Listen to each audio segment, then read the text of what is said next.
한 아파트 단지에서 380볼트의 과전압이 발생하면서 800세대에서 전자부품들이 고장나 주민들이 큰 피해를 입었습니다. 전주 지역 거대동과 과소동의 인구 편차가 최대 12배에 이르고 있습니다. 비효율적인 행정체계를 개편해야 하는데 정치적 이해관계가 걸림돌이 되고 있습니다. 행정자치부 장관이 남원 만인의총 국가관리 승격에 긍정적인 답변을 내놓아 청신호가 켜졌습니다. 여러분 안녕하십니까? 7월 13일 월요일 뉴스투데이입니다. 태풍의 영향으로 전라북도 지방은 휴일 내내 강한 비바람이 몰아쳤습니다. 지난 사흘간 지리산 뱀사골에서는 304.5mm, 덕유산 덕유봉에서는 183.5mm의 폭우가 쏟아졌지만 다행히 큰 피해는 없었습니다. 현재는 서해안을 중심으로 내려졌던 강풍주의보와 호우특보는 모두 해제됐으며 해상에만 풍랑주의보가 발효 중입니다.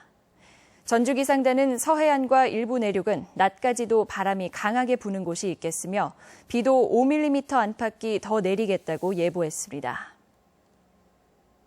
지난 11일 전주의 한 아파트 단지가 내부기계 문제로 10시간 가까이 정전이 됐는데요. 그 과정에서 과전압이 흐르면서 800세대에서 전자제품이 피해를 입었습니다. 김하연 기자의 보도입니다. 냉동실에 얼려놓은 생선이 녹아 있습니다. 김치 냉장고를 포함해 5대의 냉장고에 전기가 끊겨 이틀째 손을 못 쓰고 있습니다. 음식들이 다 녹은 게 녹아서 이제 못 먹을 것은 버려야 되잖아요. 그래서 그거 제일 불편해. 다른 집도 사정은 마찬가지입니다. 급하게 냉장고 속 김치를 친척 집에 옮겨놨습니다. 주말을 집에서 보내다 에어컨 실외기와 텔레비전이 터지는 소리에 깜짝 놀랐습니다.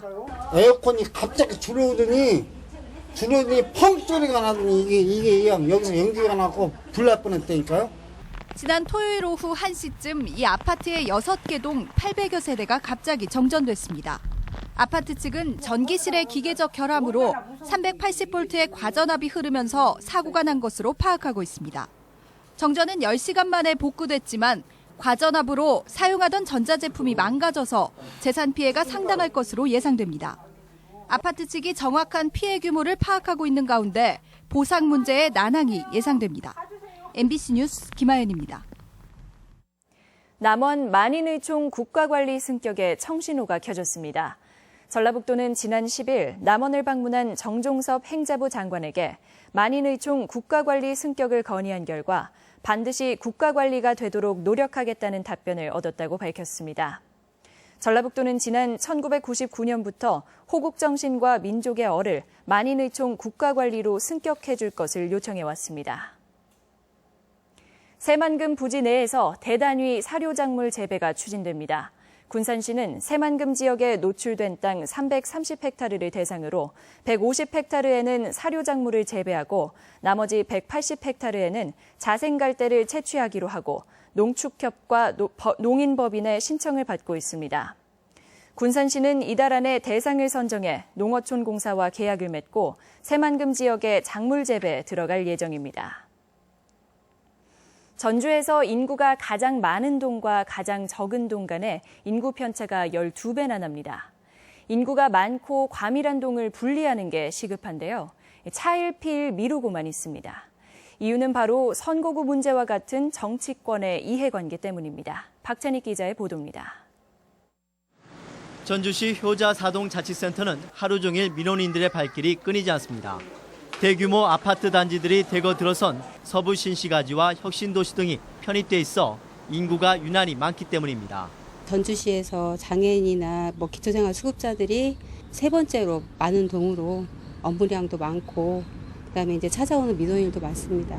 5월 말 현재 효자사동 인구는 7만 명을 넘어서 인구수로는 전국의 동 가운데 5번째로 많습니다.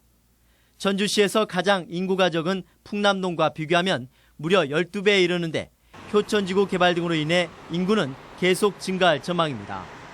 이 때문에 이미 지난해 효자사동과 혁신도시를 분리하는 방안이 거론됐지만 지방선거를 앞두고 돌연 논의가 중단됐습니다. 선거구하고 밀접한 관계가 있기 때문에 이걸 좀 복합적으로 검토를 해야 돼서 아직은 좀 그대로 유지하고 있는 상태입니다. 지금은 또다시 내년 국회의원 총선이 얼마 남지 않아 선거구 획정 논란으로 번질 수 있다는 우려 때문에 개편 논의를 하지 못하고 있습니다. 1인당 상대해야 되는 주민 수가 다른 데보다 훨씬 많으니까 공무원들도 힘들고 주민들 입장에서도 제대로 된 행정 서비스를 받을 수 없는 행정 서비스의 질적인 저하로 이어지는 비효율적인 행정구역의 개편을 서둘러야 한다는 목소리는 시간이 갈수록 높아질 전망입니다. MBC 뉴스 박찬익입니다. 부동산 실거래가를 허위 신고하는 행위가 근절되지 않고 있어 당국이 단속을 강화합니다. 전라북도에 따르면 지난해 부동산 거래가를 허위로 작성하거나 지연 신고한 사례 등 45건의 위반 사례를 적발해 과태료 3억 3,900만 원을 부과했습니다. 전라북도는 실거래 신고제를 위반하면 최고 500만 원의 과태료와 취득세 3배까지 불이익을 받게 된다며 강력하게 단속하겠다고 밝혔습니다. 도내에서는 처음으로 고교 학생회장단 선거에서 온라인 투표가 진행됩니다. 전북선거관리위원회는 학생들에게 올바른 선거 문화에 대한 인식을 심어주기 위해 오는 15일 전주예술고 학생회장 선거에서 스마트폰을 활용한 온라인 투표를 실시한다고 밝혔습니다. 투표는 스마트폰 문자로 전송되는 인터넷 주소에 접속해 진행하는 방식입니다. 교통사고 관련 조사를 받을 때 일정을 사전에 예약할 수 있는 시스템이 도입됩니다. 전북경찰청은 교통사고 당사자가 출석 가능한 일정을 인터넷으로 신청할 수 있는 교통사고 조사 예약 시스템을 도내 전 경찰서에서 시행하기로 했습니다. 이에 따라 담당 조사관의 일정에 맞춰 조사를 받아야 했던 민원인의 불편이 줄어들 것으로 기대됩니다. 군산항 해상풍력 지원 부두 건설이 늦어질 전망입니다. 사업 허가를 받은 한지는 1년 동안 신청 기한 연기를 요청하고 어민 보상 문제를 포함한 협의를 진행해 실시 계획 승인을 신청한 뒤 내년 6월부터나 부두 착공에 나설 계획이라고 밝혔습니다. 군산해양수산청은 기한 연장에 대해 자치단체와 협의해서 결정하기로 했지만 현재로서는 한진의 사업 추진 여부가 불투명한 상황입니다.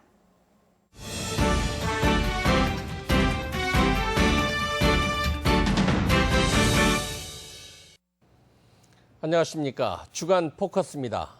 지난주 백제 역사문화유적의 유네스코 세계문화유산 등재에 참여했던 전라북도 관계자들이 귀국해 따뜻한 환대를 받았습니다. 이번 세계문화유산 등재는 1500여 년 전 찬란했던 백제 문화의 우수성을 세계가 인정했다는 점에서 지난 10여 년간의 노력이 평가받은 값진 쾌거가 아닐 수 없습니다. 이번 세계유산 등재를 비롯해서 지난 1년간 전라북도에는 잇따라 낭보가 전해졌습니다. 지난 5월 터키와의 치열한 경쟁을 물리치고 2017 세계 태권도 선수권 대회를 유치해 세계 스포츠 무대의 일원으로 우뚝 서기도 했습니다. 또 농생명과 탄소 소재 산업 분야의 R&D 기관과 기업들이 집적돼 더 큰 시너지를 창출할 수 있게 하기 위한 연구개발 특구 지정도 눈앞에 있고 새만금 개발 사업의 컨트롤 타워 역할을 담당할 새만금 추진 지원단 설치를 주 내용으로 하는 새만금 특별법 개정도 앞두고 있습니다. 이처럼 민선 6기 1년의 전북 도정은 그간 전북의 주요 현안을 상당 부분 해결한 역동성이 돋보였습니다. 하지만 지금 전북엔 더 큰 과제가 주어지고 있습니다. 당장 국책사업으로 추진했던 새만금 사업이 민간 투자 대상으로 내몰릴 처지여서 산업단지 조성은 물론 SOC 투자도 불투명한 상황입니다. 또 전북권 신공항 건설을 확정하기 위한 대책 마련이나 아직까지 착수도 하지 못한 지덕권 개발, 그리고 가시적인 지역경제 부양 효과를 이끌어낼 수 있는 탄소산업 추진과 전주 종합경기장 개발 해법 마련 등도 난제가 아닐 수 없습니다. 이처럼 난제가 쌓여있지만 우린 특별히 도움을 받을 곳도 없는 것 같습니다. 정권 차원에서는 이미 눈밖에 난 듯하고 오죽했으면 지사가 내발적 개발을 강조하고 나섰겠습니까? 하지만 그래도 성과는 내야 합니다. 그것이 바로 도정의 능력입니다. 주간 포커스였습니다.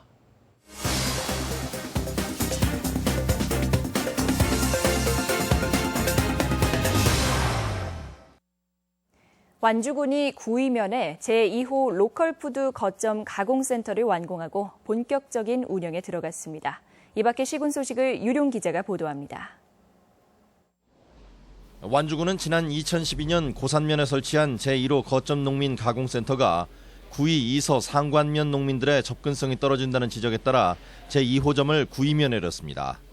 총 사업비 12억 원이 투입된 제2가공센터는 지역에서 생산된 농산물을 가공할 수 있도록 품목 형태별로 가공실과 포장실, 위생실 등을 갖췄고 실습 위주의 농식품 가공 창업 교육도 진행됩니다. 앞으로 구이 이서 상관 주민이 거점 가공센터 활용을 통해 소득은 물론 삶의 질까지 높이는 계기를 마련하도록 운영할 계획입니다. 기초자치단체로서는 처음으로 정읍시가 한국관광공사와 해외 관광객 유치를 위한 업무 교류 협약을 체결했습니다. 협약에 따라 정읍시는 해외 관광객 유치에 따른 사업비를 지급하고 한국관광공사는 해외 관광객 전용 셔틀버스를 운영하는 한편 정읍 지역 관광지 홍보와 숙박, 관광, 투어 등을 총괄 담당합니다. 단풍의 명소 내장산에 국내 관광객뿐 아니라 해외 관광객 유치에도 큰 성과를 기대합니다.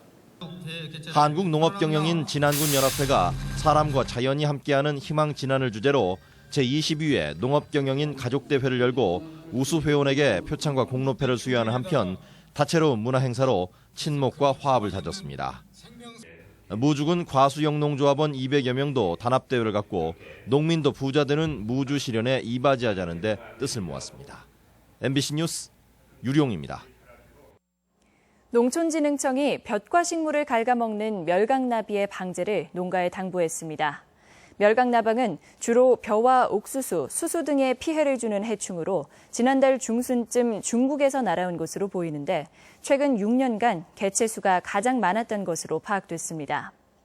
농진청은 이달 중순쯤 또 한 차례 멸강나비의 출현이 예상돼 각 시군 농업기술센터와 함께 방제에 총력을 기울이기로 했습니다.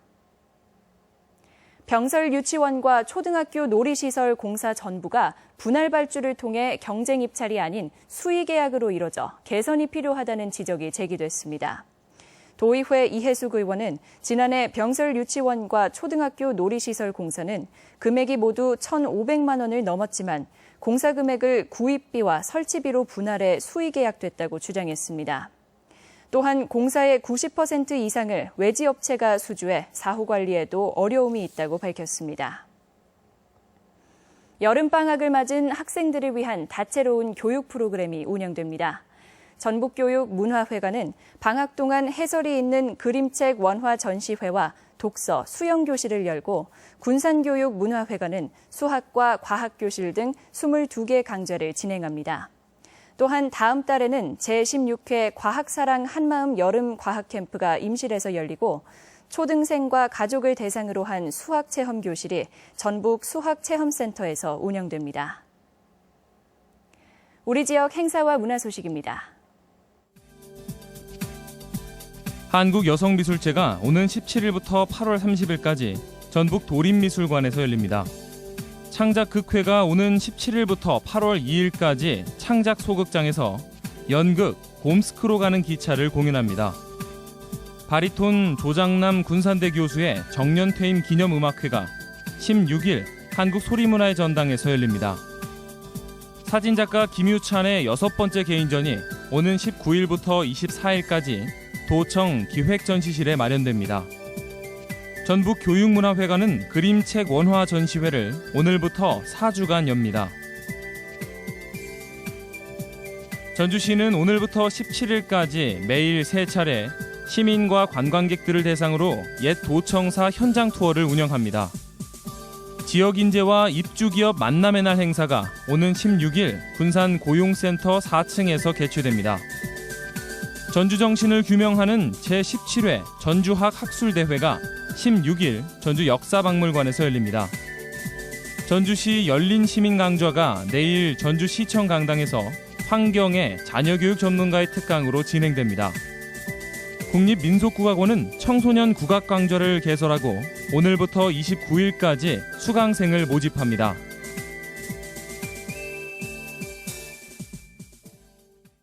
전북권 날씨입니다. 전라북도 지방은 오늘 흐리고 5mm 안팎의 비가 오다가 낮부터 점차 그치겠습니다. 절기상 초복인 오늘 낮 최고 기온은 전주 26도, 익산 27도 등 24도에서 27도의 분포로 어제와 비슷하겠습니다. 풍랑주의보가 발효 중인 서해안의 물결은 최대 4m까지 일다가 차츰 낮아지겠습니다.